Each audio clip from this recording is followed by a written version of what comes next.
সতীৰ্থসকল, আমি আজি প্ৰতিবাদ এইকাৰণে কৰিছোঁ যে আমাক শান্তি লাগে, আমাক সম্প্ৰীতি লাগে।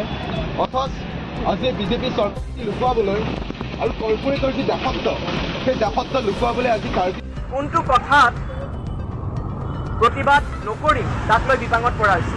কাৰণ প্ৰত্যেক দিনাখন হিমন্ত বিশ্ব শৰ্মাৰ চৰকাৰখনে মানুহক এনেকুৱাকৈ কেঁচুচেপা দিছে যে প্ৰত্যেকটো বিষয়ত যেন আমি মাত মাতিব লাগিব, কোনো এটা কথা চৰকাৰখনে সুচাৰুৰূপে পৰিচালনা কৰিব নোৱাৰে। প্ৰথম কথা, আজি যিটো এটা সমস্যাৰ সৃষ্টি হ'ল কাৰ্বি আংলঙত, এই কাৰ্বি আংলঙৰ সমস্যা সৃষ্টি নহ'লহেঁতেন যদি গণতান্ত্ৰিক আন্দোলনৰ প্ৰতি এইখন চৰকাৰে সন্মান প্ৰদৰ্শন কৰিবলৈ জানিলেহেঁতেন। এইখন চৰকাৰে আলাপ আলোচনাৰ মাধ্যমেদি সমস্যা সমাধান কৰিব বিচাৰে বুলি মুখত কথা কৈ থাকে যে আমি আন্দোলন নিবিচাৰোঁ, আমি শান্তি বিচাৰোঁ, কোনেও আন্দোলন কৰিব নালাগে, আমি সমস্যা সমাধান কৰিম।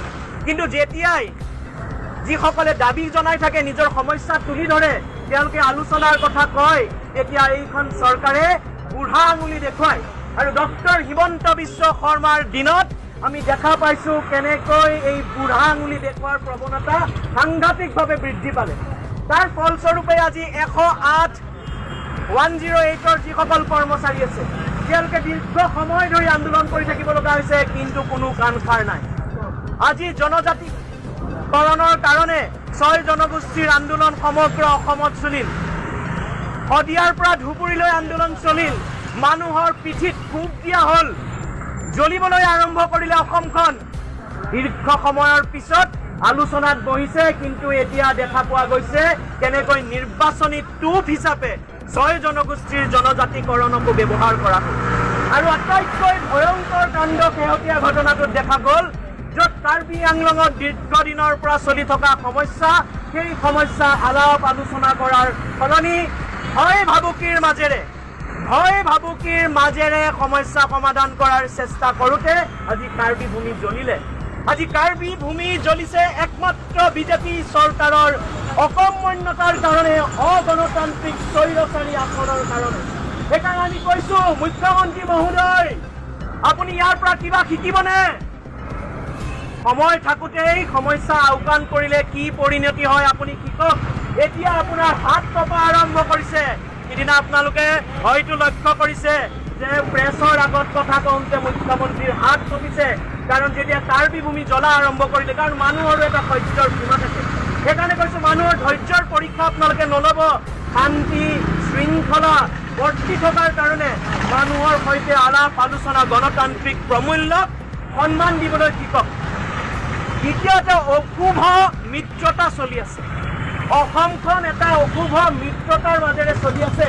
এটা অসাধু চক্ৰই অসমখন চলাই আছে। কি এই অসাধু চক্ৰ? এই অসাধু চক্ৰ হৈছে বৃহৎ পুঁজিপতি আৰু বিজেপিৰ বৰমূৰীয়াসকলৰ মাজত এটা অসাধু চক্ৰ চলি আছে। আৰু এই অসাধু চক্ৰৰ নেতৃত্বত আছে হিমন্ত বিশ্ব শৰ্মা।